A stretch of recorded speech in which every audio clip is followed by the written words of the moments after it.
Listen, not being whole will cost you. Not being grounded will cost you. Seeking validation in relationships will cost you.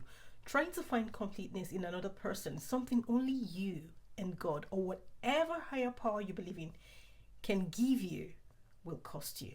Trying to find fulfillment in someone else will cost you. Making your happiness dependent on another human being will cost you. And why do I say this so strongly? Because it can cost you your life, it can cost you your destiny, it can cost you your future, it can cost you your energy, your peace, your health, everything. You have to find contentment within yourself, and not just within yourself, but most especially in a higher power that is not a human being, not a living, breathing person. That is so important, because before you were even born, this world already had rules, expectations, and conditioning waiting for you, especially as women. We are socialized to believe that if we do not have a man beside us, if we do not have somebody claiming us, then somehow our lives are incomplete, as if our womanhood is unfinished without romance, as if our value must be confirmed by another person. And that lie is expensive, because some people will enter your life and take advantage of that conditioning. They will study that wound in you. They will notice that part of you that is open, that wants love, that wants to be chosen, that wants to be seen, and they will use it. They will sell you a dream. They will speak softly. They will say the right things. They will present what looks like love, but many times it's not love. It can only sound real. It can only feel real. What they are often doing is mirroring back your desires to you.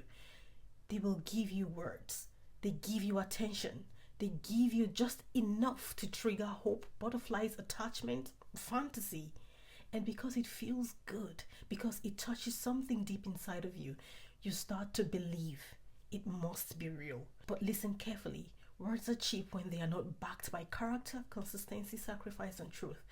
Some people invest almost nothing into you, just empty words, emotional stimulation, a performance, and in return, what do you give? You give your heart, you give your body, you give your peace, your time, finances, your energy, your destiny.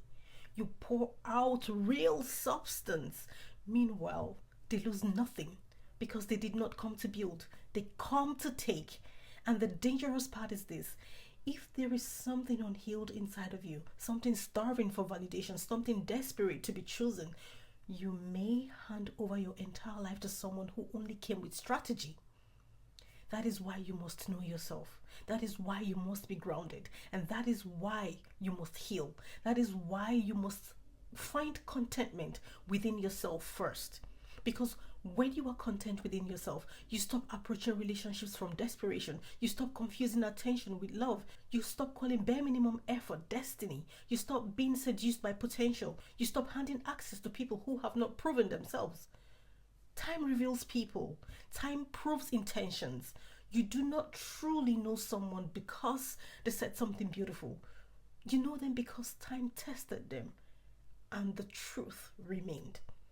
When you are grounded, you can pause, you can observe, you can discern, you can see people for who they truly are, not just for who you hope they will be. And let me say this clearly: being open to love is not weakness, wanting companionship is not weakness, desire is not weakness, but needing another human being to feel complete, that is where danger enters. Because no human being should ever be your God. No human being should be your source. No human being should have the power to define your worth, regulate your peace, or decide whether your life has meaning. You must find that meaning before they arrive. You must know your worth before they speak. You must be rooted before they touch your life. If I had not been grounded, if I had not known who I was, if I had not learned how to be content with or without somebody standing beside me, I honestly do not know where I would be today. That is how serious it is. Read my book, The Strategy of Love, to understand why I said this. So please, find yourself, validate yourself, let God or the higher power you believe in be the one who anchors you. Let your identity be deeper than who loves you, who texts you, who chooses you, who stays or who leaves. Because when you know who you are, manipulation loses power. When you know who you are, counterfeit love becomes easier to detect. When you know who you are, you stop begging for what does not honor you. Please do not let loneliness make you available for deception. Do not let conditioning make you hand your soul to people who have done nothing to deserve it. Please do not let fear of being alone push you into the hands of someone who came to consume you. Be whole, be grounded, be anchored, be discerning. Because not everyone who says I love you loves you.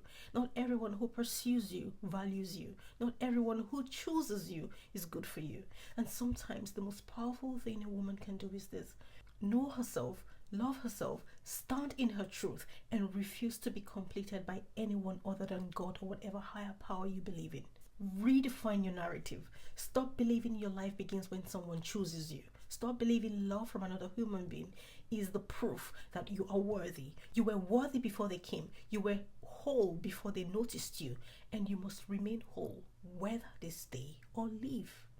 God bless you.